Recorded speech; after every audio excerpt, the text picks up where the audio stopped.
Bon, c'est une vraie question. Comment on fait pour travailler avec le Mali et surtout les régions du Nord Mali après ce qui s'est passé, alors qu'il y a encore l'insécurité est encore, enfin la sécurité n'est pas complètement revenue et que même tous les habitants ne sont pas encore revenus. Comment on va faire? Déjà, on va travailler, nous, en lien avec le Conseil régional. Le Conseil régional, c'est l'institution qui peut assurer la mise en place de services publics sur tout le territoire, qui peut assurer l'équité du territoire. Et le Conseil régional, il a la capacité aussi de travailler avec les élus du territoire dans les communes et dans les cercles. Donc, assurer le lien à tous les niveaux avec la population aux différents niveaux en fait, du territoire, ça c'est important.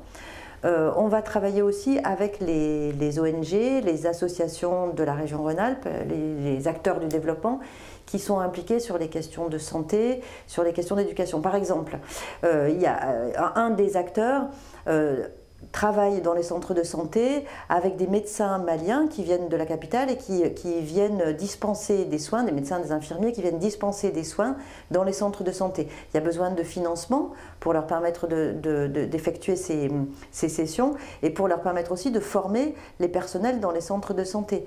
En fait, le financement de la région Rhône-Alpes qui passe par le biais d'une ONG, il permet à ces centres de santé de bénéficier d'un service, mais aussi de bénéficier d'un appui à plus long terme avec la formation des personnels de santé.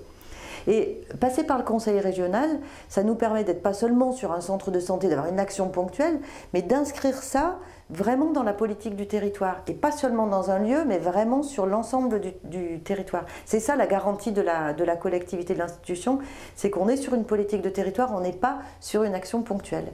Je donne l'exemple de la santé, mais pour la construction d'écoles, c'est pareil.